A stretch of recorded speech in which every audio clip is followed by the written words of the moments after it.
ఈ ప్రకటన గ్రంథాన్ని గురించి మనం ఆలోచన చేసినప్పుడు ఒక క్రైస్తవుడుగా తప్పకుండా ఈ పుస్తకాన్ని మనం ఏం చేయాలి? చదవాలి. ఈ పుస్తకాన్ని తప్పకుండా మనం ఏం చేయాలి? వినాలి, అర్థం చేసుకోవాలి. అర్థము చేసుకోవాలి అనడం అనేది కొద్దిగా కష్టంతో కూడుకున్నా కూడా అర్థం చేసుకునేటువంటి జ్ఞానాన్ని ప్రభువా మీరు నాకు దయచేయమని మనం ఏం చేయాలి అంటే దేవుని సన్నిధిలో ఈ పుస్తకాన్ని నేర్చుకుంటూ ముందుకు వెళ్ళాలి. కాబట్టి మీరు గమనించండి, మనం అందరము కూడా ఆలోచన చేస్తే లాస్ట్ వీక్ అంతా 4వ అధ్యాయం నుండి అంతా ఎక్కడుంది చెప్పండి? దేని గురించి నేర్చుకుంటున్నాము? పరలోకము గురించి మనం నేర్చుకుంటున్నాం. పరలోకములో దేవుని సింహాసనం ఉన్నది. ఆ సింహాసనం అంతా కూడా ఏంటి?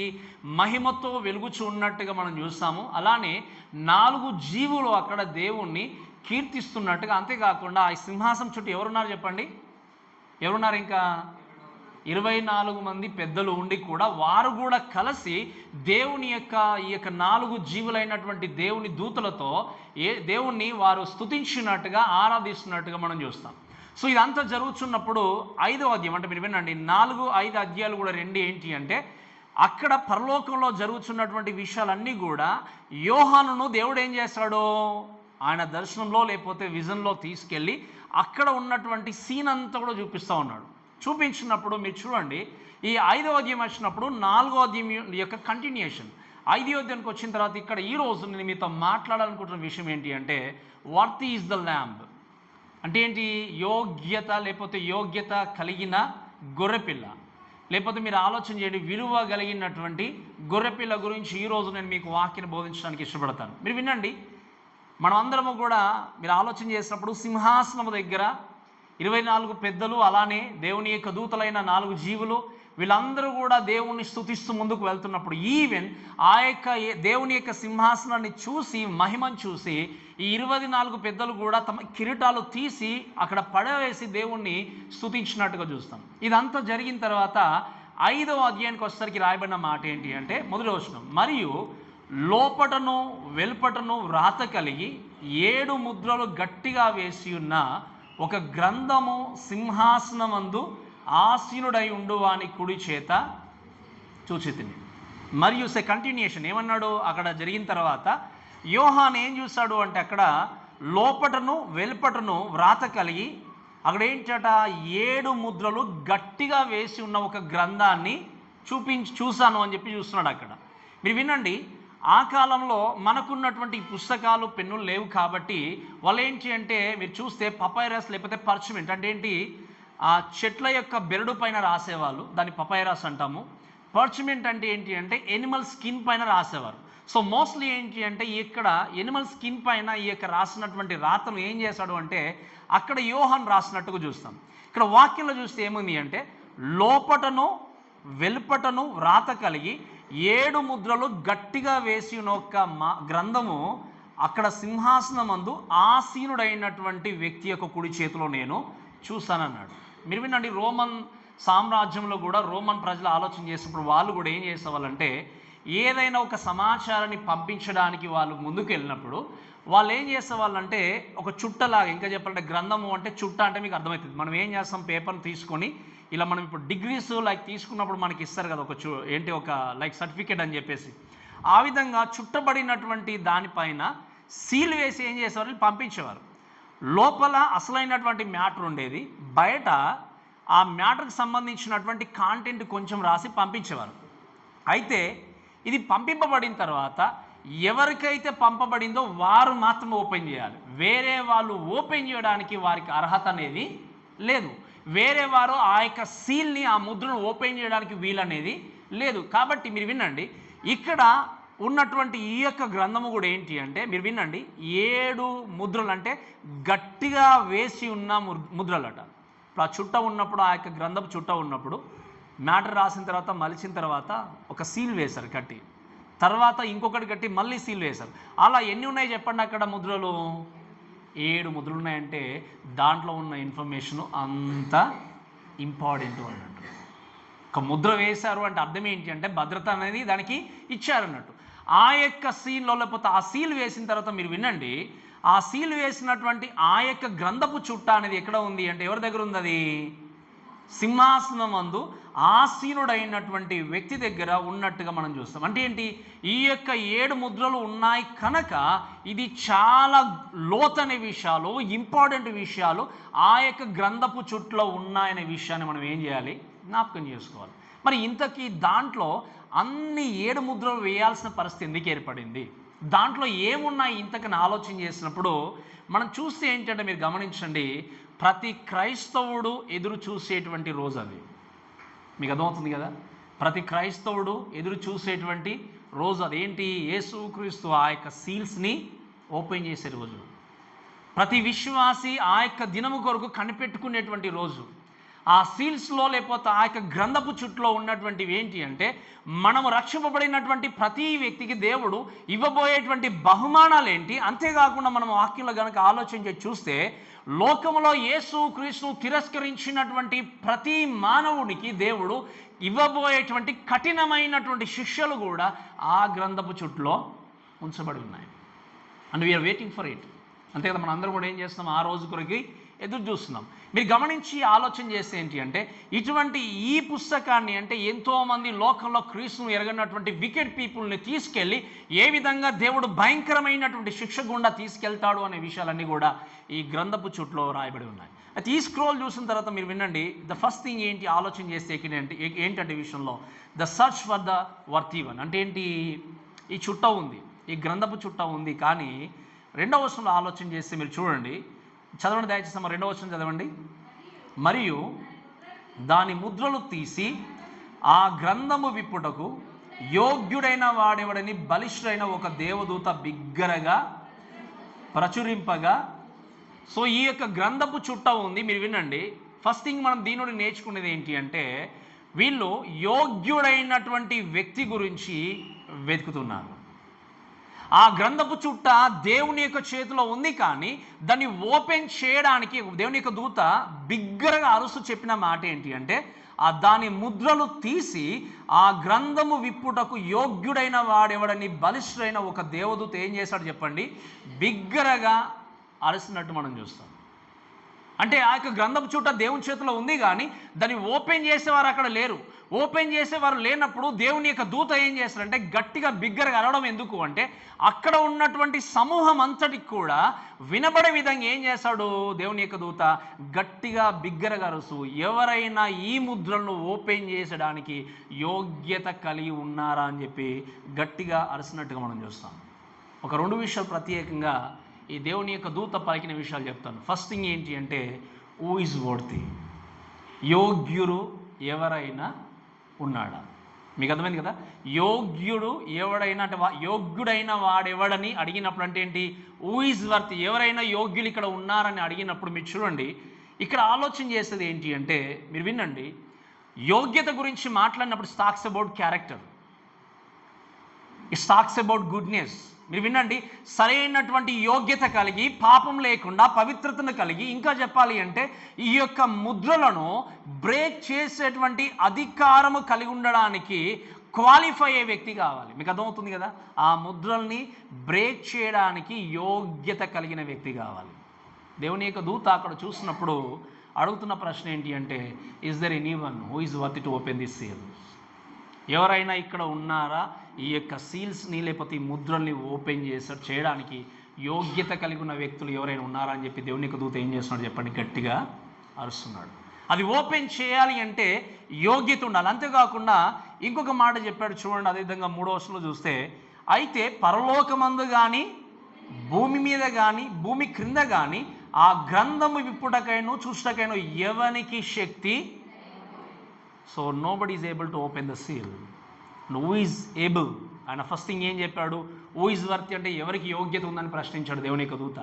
రెండవది ఏంటి అంటే, ఎవరు నిజంగా దీన్ని ఓపెన్ చేయడానికి శక్తి కలిగి ఉన్నారు, హూ ఈజ్ ఏబుల్ అనుకున్నప్పుడు మీరు వినండి, ఎవరు ఏబుల్ కలిగి ఉండి దాన్ని ఓపెన్ చేయగలరంటే, who can thrown out Satan, who can destroy sinners, who has the power to destroy everything. అంటే ఏంటి, ఎవరు ఆ యొక్క ముద్రలను ఓపెన్ చేయగలరు, సీల్స్ను బ్రేక్ చేయగలరు అంటే సాతానును అనగదొక్కే వ్యక్తి, పాపం నుండి విడుదల కలిగించే వ్యక్తి, ఈ లోకంలో ఉన్నటువంటి సర్వ భూమి కానీ ఆకాశం పైన అధికారము కలిగి ఉన్న వ్యక్తి మాత్రమే ఏం చేయగలడు చెప్పండి, ఆ సీల్స్ని లేకపోతే ఆ ముద్రల్ని, ఆ గ్రంథపు చుట్టని ఏం చేయగలడు? ఓపెన్ చేయగలడు. ఇదంతా చూసినప్పుడు మనం అర్థం చేసుకోవాల్సింది ఏంటంటే, వినండి, చాలా జాగ్రత్త వినండి. ఆర్కేంజల్ అంటాం మనం, మైకేల్ అంటే మిఖాయేలు దూత అంటాం. చాలామంది తెలుసు కదా ఈ దేవుని యొక్క దూత పేరు విన్నారు కదా.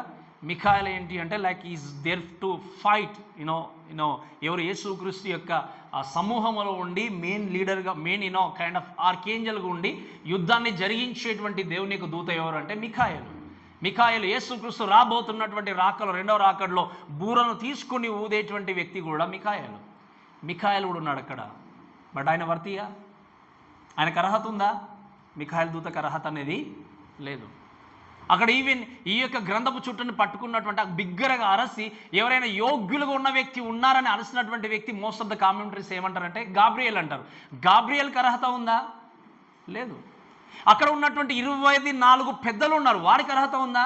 లేదు. ఇంకా వినండి, అబ్రహాం కానీ, ఇస్సాక్ కానీ, యాకోబు కానీ, అలా చెప్పుకుంటూ పోతే మోషే కానీ, దావీదు కానీ, ఇలా ఉన్నటువంటి ఓల్డ్ టెస్టమెంట్ ఉన్నటువంటి ఏ ప్రవక్త కానీ, ఏ దేవుని సేవకుడు కానీ ఎవరు కూడా ముందుకు రాలేకపోతున్నారు. ఎవరు కూడా అక్కడ నిలబడి ఎదురు చూస్తున్నారు. ఎందుకంటే ఎవరికి కూడా అర్హత అనేది లేదు.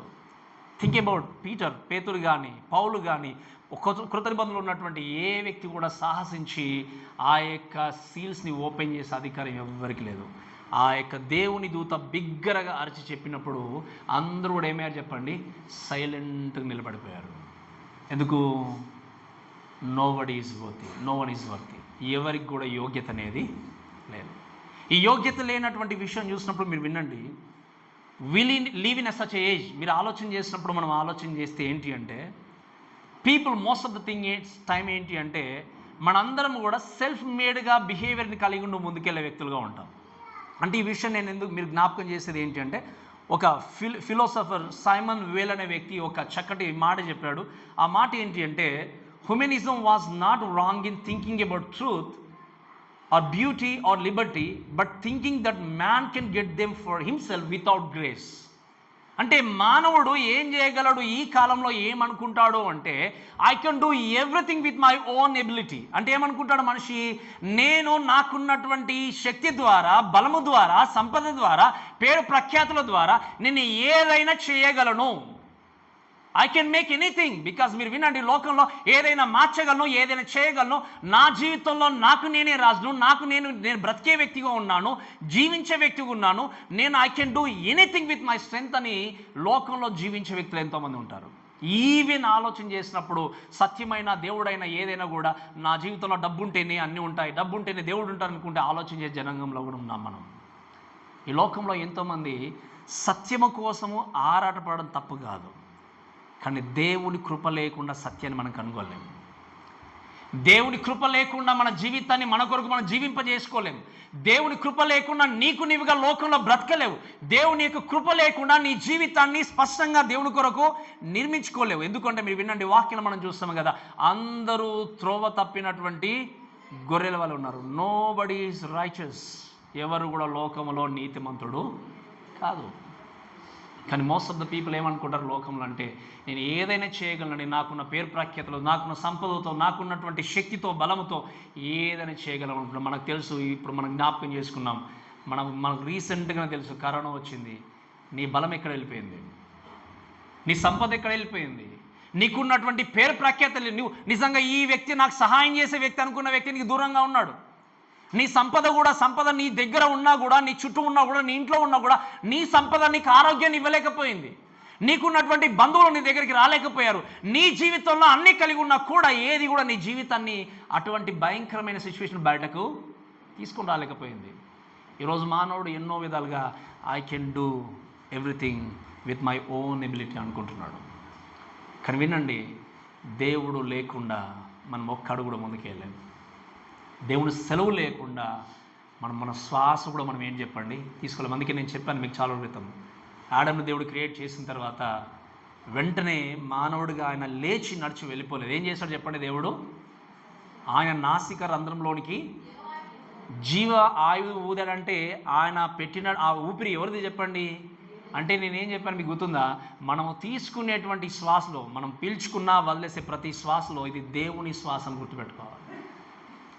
If you don't remember that and really don't know about Jesus Christ, నువ్వు యేసు ఈ యొక్క శ్వాస గురించి ఆలోచన చేయకపోతే నీకు నిజమైన దేవుడైనటువంటి క్రీస్తు గురించి అవగాహన లేదు అన్నట్టు. ఈరోజు దేవుని యొక్క వాక్యం వింటున్న ప్రేమ దేవుని బిడ్డలారా, ఎంతోమంది లోకంలో నేను చేయగలను, నాకు నేనుగా ముందుకెళ్ళగలను అని చెప్పి ఎంతోమంది అనుకునే వ్యక్తులు ఉంటారు. కానీ వినండి, దేవుని కృప లేకుండా మనం ఏమి కూడా సాధించలేము.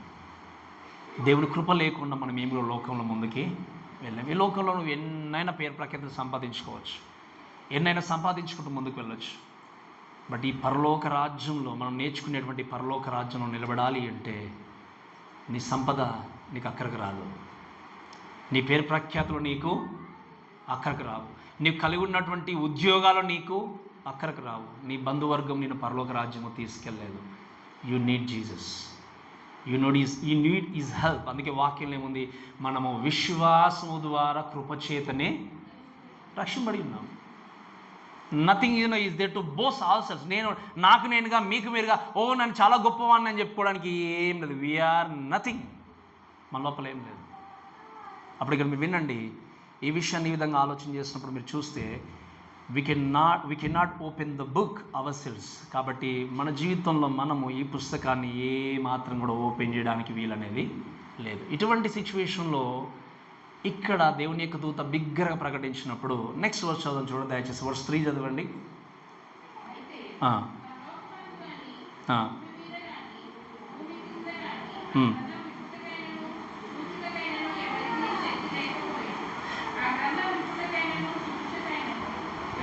యోగ్యుడు ఎవరినో కనబడినందున నేను బహుగా, వినండి, ఇక్కడ భూమి క్రింద కానీ, ఇక్కడ చూస్తే భూమి మీద కానీ, భూమి క్రింద కానీ, పరలోకమందు కానీ ఆ గ్రంథం విప్పడానికి ఎవరికి శక్తి లేదు. ఇంకా ఈ విషయాలన్నీ విన్నప్పుడు ఎవరు కూడా కదలకుండా సైలెంట్గా ఉన్నప్పుడు అక్కడ ఉన్నటువంటి యోహాను ఏం చేశాడంటే, ఆ గ్రంథం విప్పుటకు చూస్తకైనా యోగ్యుడైన వాడు కనబడినందున నేను ఏం చేశాను, బహుగా.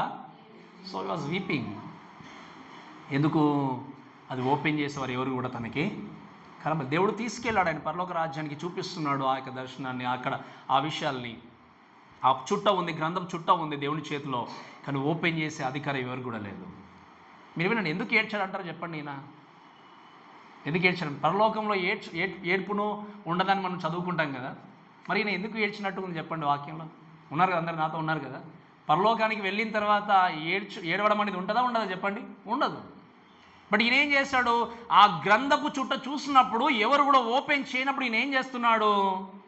మీరు వినండి, ఈయన ఏడ్చాడంటే అర్థం ఏంటి అంటే, is not taking permanently to the heaven. ఈయన ఏంటి, అక్కడ విజిటర్గా మాత్రమే వెళ్ళాడు. ఇంకా అది కూడా విత్ నాట్ బాడీలీ కదా, విజన్లో తీసుకెళ్ళి చూపిస్తున్నాడు. కానీ మనం పర్మనెంట్గా దేవుని దగ్గరికి వెళ్ళిన తర్వాత అక్కడ ఏడవడానికి ఇంకా అవకాశం అనేది లేదు. మోర్ ఓవర్ ఏంటి అంటే, ఈయన ఎందుకు ఏడుస్తున్నాడంటే దాంట్లో ఉన్నటువంటి విషయాలు ఏంటో తనకు కూడా ఇంకా తెలియదు. దేవుడు తీసుకొచ్చాడు, ఇక్కడ చూపిస్తున్నాడు, కానీ ఏముంది దాంట్లో, ఇంపార్టెంట్ థింగ్ ఏముంది అని చెప్పి ఓపెన్ చేయకపోతే ఎలా ఏ విధంగా తెలియజేయగలను అన్నటువంటి సిచ్యువేషన్లో ఆయన ఏడుస్తూ ఉన్నప్పుడు మీరు వినండి, ద నెక్స్ట్ థింగ్ ఏంటి అంటే the selection of the worthy one. మీకు అర్థమవుతుంది కదా. ఫస్ట్ థింగ్ మీరు ఆలోచన చేసినప్పుడు ఏంటి అంటే the search for the worthy one అన్నప్పుడు యోగ్యుడైన వ్యక్తి గురించి ఏం చేస్తున్నారు ఇక్కడ ఉన్నటువంటి వ్యక్తులు వెతుకుతున్నారు. రెండవ మాట ఏంటి అంటే యోగ్యుడైనటువంటి వ్యక్తిని ఎన్నుకుంటున్నారు. లెట్ us read verse 5 చదవండి దయచేసి. 5వ వచనం. ఆ పెద్దల్లో ఒకడు, ఏడవకము, ఇదిగో దావీదుకు చిగురైన యూదా గోత్రపు సింహము 7 ముద్రలను తీసి ఆ గ్రంథమును విప్పుటకై జయము పొందెనని నాతో చెప్పాను. ఈ మాట మీరు చాలా జాగ్రత్త వినండి. ఇక్కడ ఈ యొక్క చుట్టల్లో, లేకపోతే ఈ యొక్క చుట్టను కానీ గ్రంథపు చుట్టను ఎవరు కూడా ఓపెన్ చేయలేని స్థితిలో ఉన్నప్పుడు, యోహాను ఏడ్చుకుంటూ ఉన్నప్పుడు అక్కడ ఉన్నటువంటి పెద్దలు ఎంతమంది ఉన్నారు చెప్పండి? అక్కడ 24 పెద్దలు ఉన్నటువంటి ఒక పెద్ద ఆయన లేచి ఏమన్నంటే, ఏడవకము, ఇదిగో దావీదుకు చిగురైన యూదా గోత్రపు సింహము 7 ముద్రలను తీసి ఆ గ్రంథమును విప్పుటకు జయమును. మీకు అర్థమవుతుందమ్మా? నువ్వు ఏడవడానికి వీల్లేదు, ఎందుకంటే somebody is there to open the seal. నువ్వు దుఃఖించడానికి వీల్లేదు. ఈ యొక్క సీల్ని, ఈ యొక్క ముద్రల్ని ఓపెన్ చేసేటువంటి అధికారాన్ని ఒక వ్యక్తి కలిగి ఉన్నాడు. కాబట్టి నీవు ఏడవకుము అని చెప్పేసి అక్కడ ఉన్నటువంటి ఒక పెద్ద లేచి చెప్పినట్టుగా మనం చూస్తాం. మీరు వినండి, ఇక్కడ దేవుని యొక్క వాక్యం మనం ఆలోచన చేస్తే ఫస్ట్ థింగ్ ఆయన చెప్పిన మాట ఏంటి అంటే, మీరు చూడండి ఇక్కడ రాయబడిన మాట, ఇదిగో దావీదుకు చిగురైన యూదా గోత్రపు సింహము అనేటువంటి విషయం మనం చూస్తున్నాం. ఈ మాట చూస్తే మీరు చూడండి దయచేసి, రూట్ ఆఫ్ డేవిడ్, దావీదు చిగురు. మీకు అర్థమవుతుంది కదా. దావీదు చిగురు గురించి మనం మాట్లాడితే ఏంటి అంటే, మీకు తెలుసు, మనందరూ కూడా తెలుసు, ఏషియా ముద్దు నుండి చిగురు పుట్టినటువంటి మాట మనం చదువుకున్నాం ఏషియా గ్రంథం 11వ అధ్యాయం 3వ వచనంలో. దావీదు యొక్క సంతానం నుండి వచ్చేటువంటి వ్యక్తి, ఆయన మాత్రం ఏం చేయగలడు, ఈ యొక్క ముద్రలను ఏం చేయగలడు, ఆయన తెరవగలడు, ఓపెన్ చేయగలడు, బ్రేక్ చేయగలడు అనే విషయాన్ని జ్ఞాపకం చేస్తూ తెలియజేస్తున్నాడు.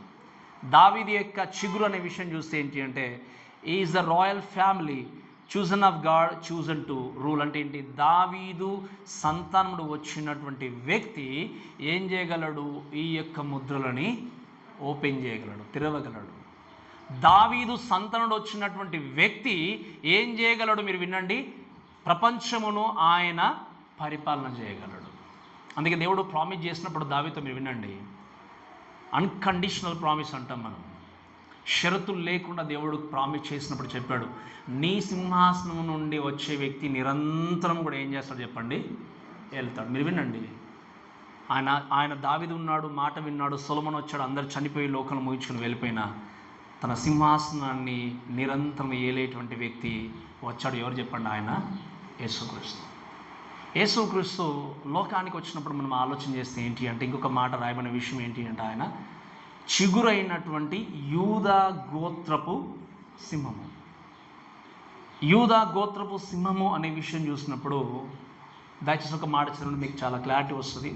ఆదికాండము 49వ అధ్యాయం 8వ వచనం చదవండి దయచేసి. ఆదికాండము 49వ అధ్యాయము 8వ వచనము నుండి కొన్ని మాటలు చదవండి.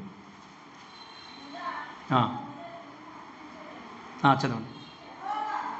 యెహోవా నీ రక్షణ కొరకు కనిపెట్టి ఉన్నాను.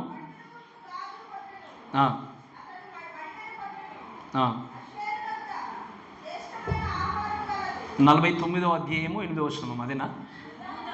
యూదా, వినండి, నీ సహోదరుని ఏం చేస్తాను, స్తుతించెదరు, నీ చెయ్యి నేను ఏం చేస్తాను. దేవుడి గురించి ఇక్కడ యూదా గోత్ర సింహమైనటువంటి క్రీస్తు గురించి ఇక్కడ ఈ వాక్య భాగాన్ని లిఖించి పెట్టినట్టుగా మనం చూస్తాం. యూదా గోత్రపు సింహము అనే విషయం చూస్తాం. మీరు వినండి చాలా జాగ్రత్తగా. యేసుక్రీస్తు లోకానికి వచ్చినప్పుడు ఇశ్రాయేలు జనాంగం ఎందుకు ఆయన అంగీకరించలేకపోయారు అంటే, మీరు వినండి చాలా జాగ్రత్తగా. ఇశ్రాయేలు జనాంగం అంతా కూడా మనం ఆలోచన చేస్తే 430 సంవత్సరాలు కఠినమైన బానిసత్వంలో ఉండి, దాని తర్వాత మామూలుగా యెరూషలేము ప్రాంతానికి వచ్చిన తర్వాత కూడా మళ్ళీ వారి యొక్క పాపాన్ని బట్టి దేవుడు ఏం చేశాడు, వారిని తర్వాత ఎన్ని సంవత్సరాలు క్యాప్టివిటీకి తీసుకెళ్ళాడు చెప్పండి? ఎన్ని సంవత్సరాలు మళ్ళీ చెరలోనికి తీసుకెళ్ళాడు?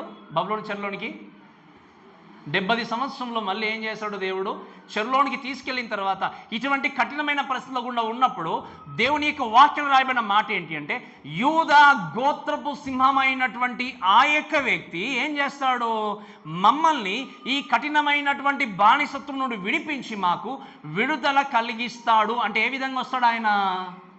సింహముగా రాబోతున్నాడు. సింహం అంటే ఏంటి చెప్పండి?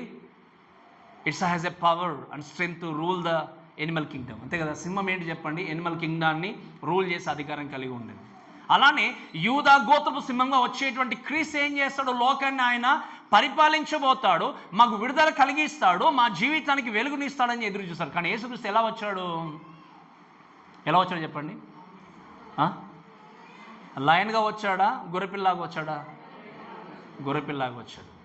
గొర్రెపిల్లలాగా వచ్చారు కాబట్టి ఏం జరిగింది అంటే, ఆయన ఎవరు కూడా విశ్వసించలేకపోయారు. స్పెషల్ ఎవరు? Most of the juice. వాళ్ళు ఏం చేస్తారంటే యేసుక్రీస్తును విశ్వసించలేకపోయారు. ఎందుకు అంటే వారు ఏ విధంగా చూస్తున్నారు, ఆయన్ని సింహంలాగా చూస్తున్నారు. గొర్రెపిల్లలాగా వచ్చేసరికి ఆయన గురించి వారు అర్థం చేసుకోలేక కొంతమంది విశ్వసించారు, చాలామంది ఏం చేస్తారు చెప్పండి, తిరస్కరించినట్టుగా చూస్తాం.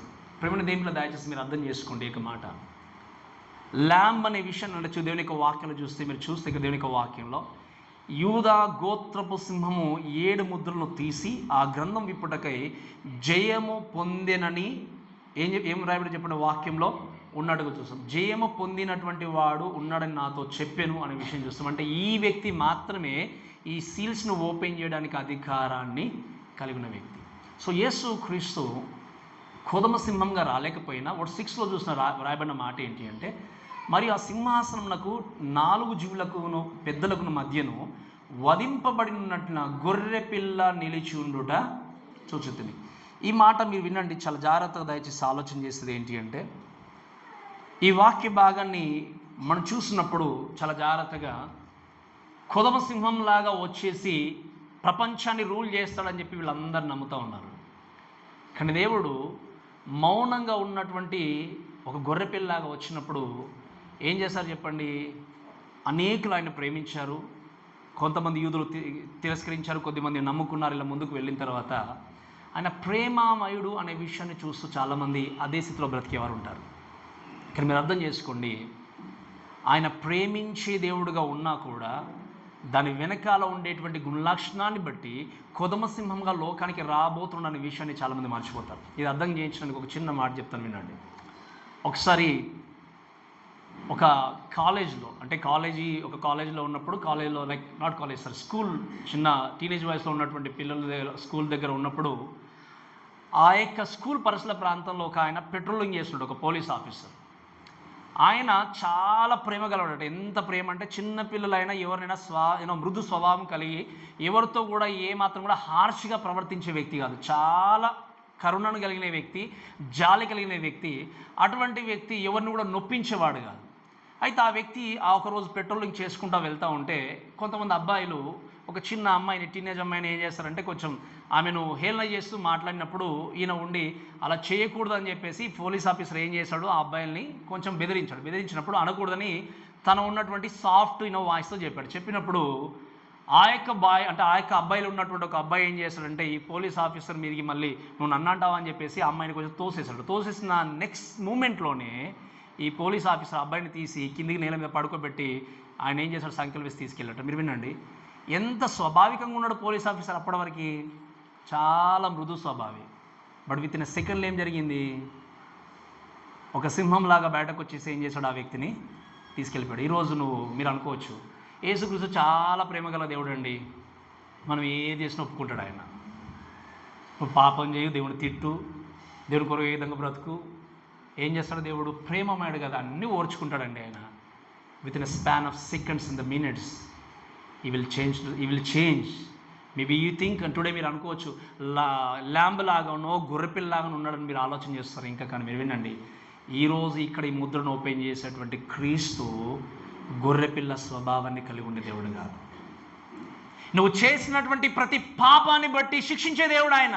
ఈరోజు నేను నా సేఫ్గా ఉన్నాను అనుకుంటున్నావేమో, రక్షణ పొందుకున్నటువంటి భ్రమలో బ్రతున్నావేమో, చేస్తే పరలోకం వెళ్తా అనుకుంటున్నావేమో. గమనించండి, ఆ రోజు వెళ్ళిన తర్వాత గొర్రెపిల్లలాగా వచ్చి నా కుమారుడిని కన్నీరు తుడుచుతున్నానని చెప్పేసి దేవుడు ప్రేమగా మాట్లాడి హత్తుకొని నువ్వు చేసిన తప్పును క్షమించే దేవుడు కాదు. ఆ రోజు ఆయన ఏం చెబుతున్నాడు, తప్పును తప్పుగా చూపించి నువ్వు నరకానికి ఒకవేళ దేవుడిని అంగీకరించకపోతే, పాపం నువ్వు విడుదల పొందుకోకపోతే తీసుకెళ్ళి నరకంలోనికి తోసేసే దేవుడు ఆయన. అక్కడ జాలి ఉండదు, ఇంకా దయ ఉండదు, కరుణ ఉండదు. ఇక్కడ బ్రతికినప్పుడు మాత్రమే నీకు అవకాశం ఉంది నీ జీవితాన్ని నువ్వు చక్కదిద్దుకోవడానికి. ఈరోజు నువ్వు ఇంకా కూడా దేవుణ్ణి గొర్రెపిల్లలాగా చూస్తున్నావేమో, ఇంకా దేవుని గొర్రెపిల్లలాగా వేడుకున్నావు. గమనించండి, ఈ రోజు గురించి ఎంతోమంది ఎదురు చూస్తున్నారు. ఏంటి అంటే ఆయన కొదమ సింహంలాగా వచ్చేసి లోకానికి వచ్చి అక్కడ ఉన్నటువంటి జనాంగానికి, రక్షింపబడినటువంటి వ్యక్తికి, దేవుని వ్యతిరేకంగా పాపం జరిగించిన వ్యక్తికి ఏం చేస్తాడు చెప్పండి, ఆయన కఠినమైనటువంటి శిక్ష గుండా తీసుకెళ్ళి నరకానికి పంపించడానికి ఆయన రాబోతున్నాడు. రక్షింపబడిన ప్రతి వ్యక్తికి ఈవులు ఇవ్వడానికి ఆయన రాబోతున్నాడు.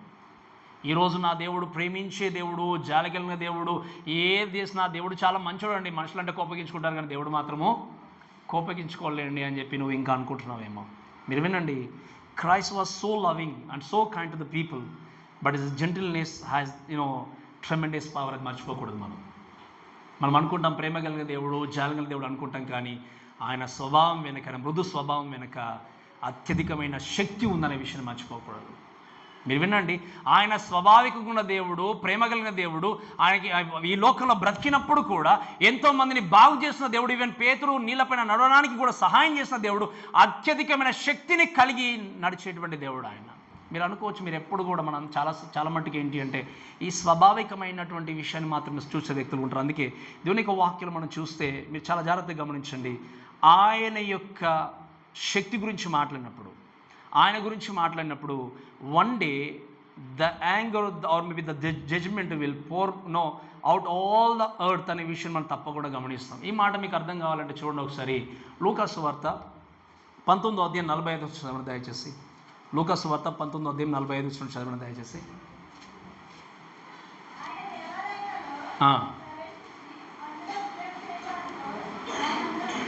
అది కదమ్మా, లూకా సువార్త 19:45. ఆయన వారిని చూసి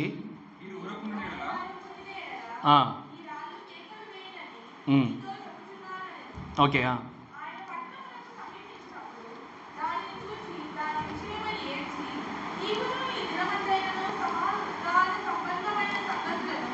చదవమ్మా.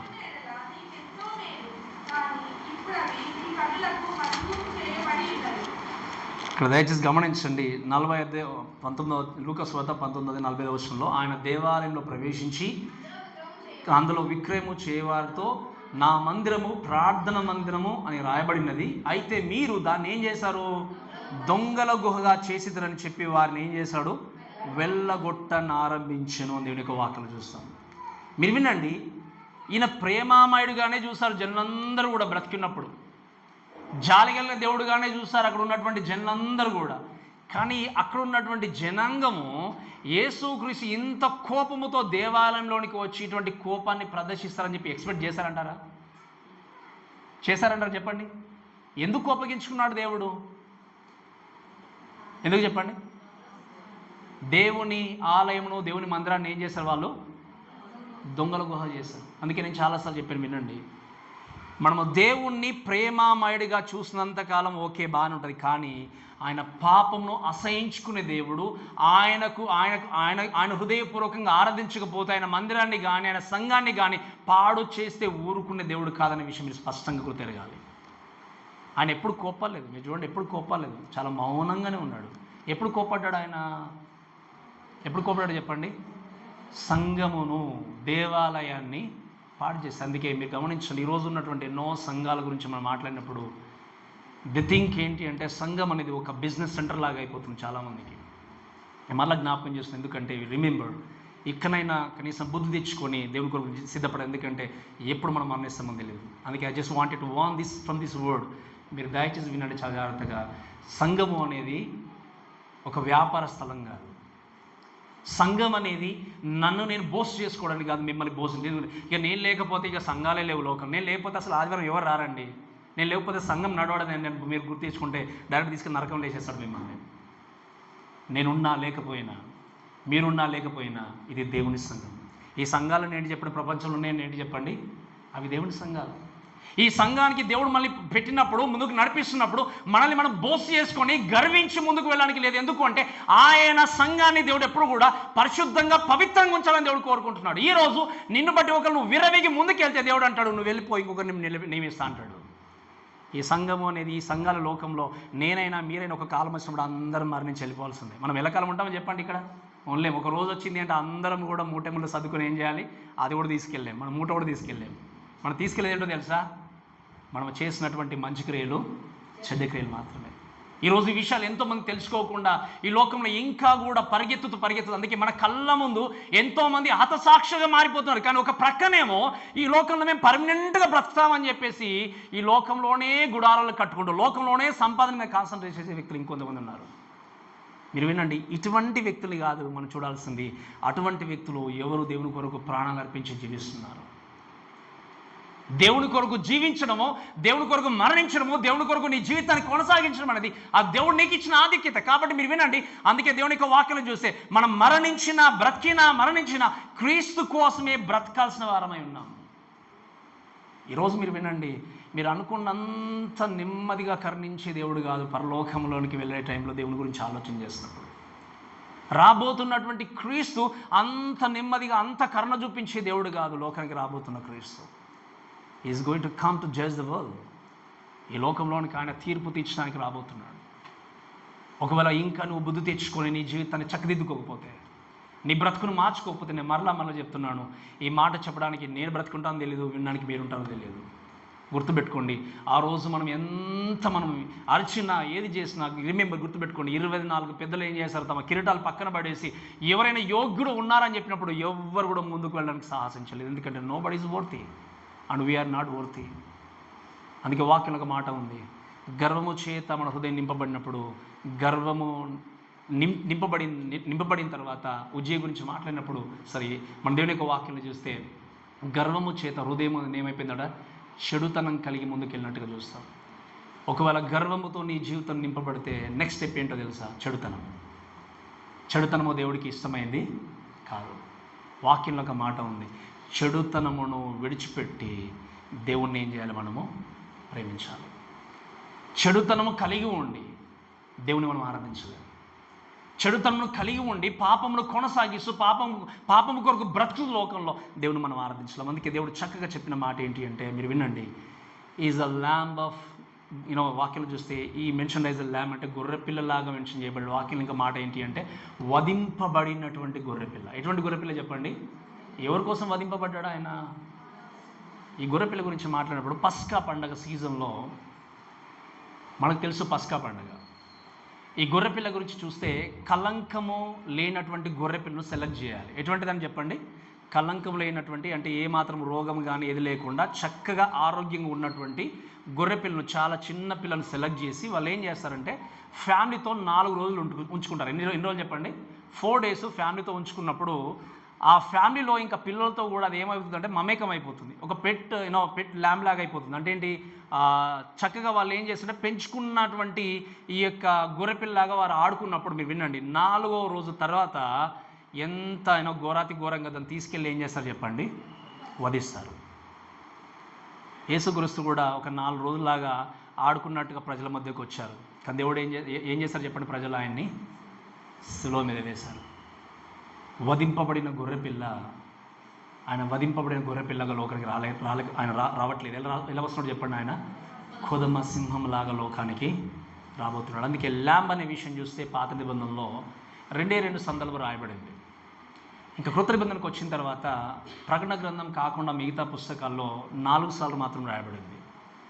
ప్రకటన గ్రంథంలోనే ఆ గ్రంథంలోనే 28 సార్లు రాయబడింది. ఎవరి గురించి? గొర్రెపిల్ల. అంటే ఆయన విలువైన రక్తమును మనందరి కొరకు ఏం చేస్తాడు చెప్పండి? కాల్చాడు ఆయన. ఆ విలువైన రక్తాన్ని నీ కొరకు చిందించినప్పుడు, నీ కొరకు ఆయన వధింపబడినప్పుడు, నీ కొరకు సిలువలోనికి వెళ్ళినప్పుడు ఆయన యొక్క త్యాగమును, ఆయన విలువైన రక్తమును గుర్తెరిగి నీ జీవితాన్ని ఈరోజు నువ్వేం చేసుకోవాలి? కడిగి వేసుకోవాలి, చక్కదిద్దుకోవాలి. ప్రభువా, నా పాపము మీరు ఏం చేయండి? కడగండి అని చెప్పి దేవుని దగ్గర ఏం చేయాలి? విన్నవించుకోవాలి. ఈరోజు ఎంతోమంది ఇంకా ఆ విషయాన్ని గుర్తుపెట్టుకోకుండా వినండి, చాలా మట్టుకు ఆలోచన చేసేది ఏంటి అంటే they don't know the value of the blood of Jesus. అందుకే మనం యాజ్ అ క్రిస్టియన్స్ గుర్తుపెట్టుకోవాల్సింది ఏంటి అంటే we can see all of life and is final upholding being in God's right hand. అంటే ఏంటి అంటే క్రీస్తు యొక్క అరచేతిలోనే ప్రాణము మరణం అనేది ఉన్నది, మర్చిపోకూడదు. జీవము మరణం ఎవరి చేతిలో ఉంది చెప్పండి? ఎవరి చేతిలో ఉంది? అంతే యెహోవా వశం అంటాడు. ఈరోజు నువ్వు జీవిస్తున్నాను అనుకుంటూ పరిగెత్తున్నావేమో, కానీ మనం వాక్యం చూస్తాము, ఓ వెర్రివాడ, ఈ రాత్రి నేను ఏం చేస్తాను నీ ప్రాణాన్ని. మన నిజంగా ఇప్పుడే ఈ రాత్రి మీ ప్రాణాన్ని దేవుడు తీసుకుంటాను అనుకున్నాడు అనుకోండి, సంతోషంగా ఉంటారా? బాధపడతారు? ఒకసారి ఆలోచన చేయండి. అయ్యో, ఎన్నో ఆలోచనలు ఉన్నాయి మాకు, ఎన్నో రకాల మేము గోల్స్ పెట్టుకున్నాము, ఇది పెట్టుకున్నాము, అది పెట్టుకున్నాము. బట్ రిమెంబర్, అందుకే నేను ఎప్పుడు చెప్తాను, ఈ ప్లేస్కి మనం వెళ్ళాలి అంటే ఈరోజు తప్పకుండా నువ్వేం చేయాలి? సిద్ధపడాలి. ఆ రోజు నీ కొరకు వెళ్ళ చెల్లించడానికి ఎవరు ముందుకు రారని తెలిసిన ఏది కూడా పనికి రాదు. అందుకే చెప్పాను, ఏ మానవుడు కానీ, ఏ రక్తం కానీ, ఆస్తి కానీ, అంతస్తు కానీ, హోదా కానీ ఏది కూడా నీ జీవితాన్ని దేవుని దగ్గర చేర్చడానికి ఉపయోగపడదు. కేవలం దేవుని దగ్గరికి చేర్చగలిగేది విలువైన రక్తాన్ని అర్పించిన క్రీస్తు మాత్రమే. కాబట్టి ఈ విషయం చూస్తూ ఇక్కడ ముగిస్తాను చూడండి దయచేసి. ఇక వాక్యం బట్టి చూస్తే ఈ లయన్ గురించి మాట్లాడినప్పుడు, ల్యాంబ్ ఈజ్ ఎ లయన్ అనుకున్నప్పుడు, ఈ ల్యాంబ్ ఏం చేసింది అంటే సాక్రిఫైస్ చేయడానికి సూచనగా ఉంటూ, తగ్గింపు జీవితానికి సూచనగా ఉంటూ యేసుక్రీస్తు ఏం చేశాడు? మౌనంగా ఉన్నటువంటి గొర్రెపిల్లలాగా ఏం చేశాడు? కలవరసులో తన ప్రాణాన్ని అర్పించాడు. అందుకే ఇంకొంచెం ముందు చదవ చూడండి దయచేసి. 6వ వచనంలో, నా సింహాసనంలో ఆ 4 జీవులకును పెద్దలకు మధ్యన వధింపబడినట్టున్న గొర్రెపిల్ల నిలిచుంటారా. అంటే ఏంటి?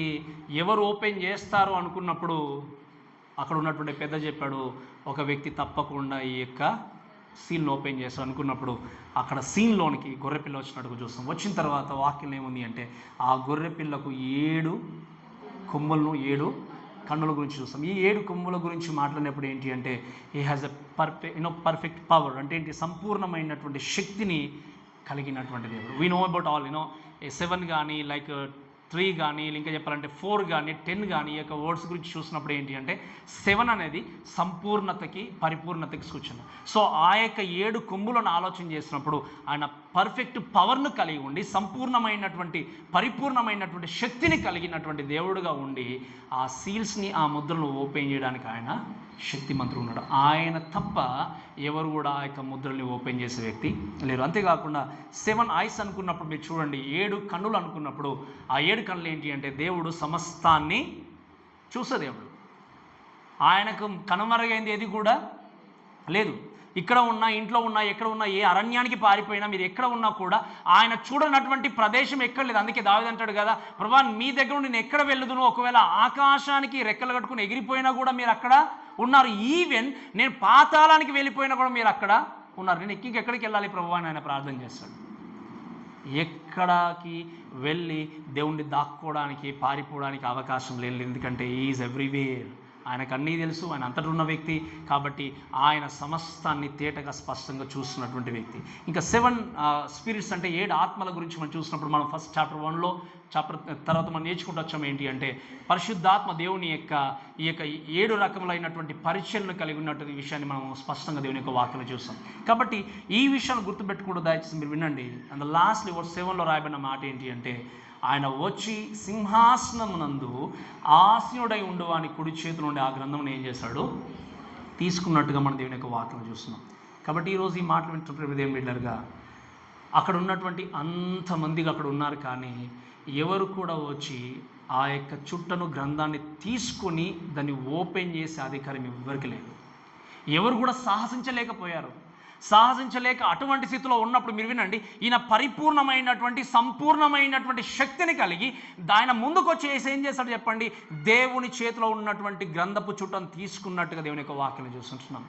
ఆ చుట్టలో రాయబడింది ఏంటి అంటే if you leave faithful, if you accept Christ as your personal saviour, నీ జీవితానికి రివార్డ్ ఇవ్వడానికి సిద్ధంగా ఉన్నాడు ఆయన.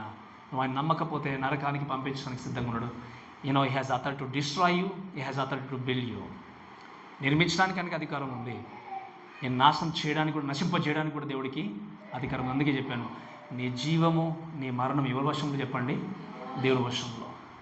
ఆయన అటువంటి అర్హత కలిగిన వ్యక్తిగా ఉన్నాడు, యోగ్యత కలిగిన వ్యక్తిగా ఉన్నాడు, అధికారం కలిగిన వ్యక్తిగా ఉన్నాడు.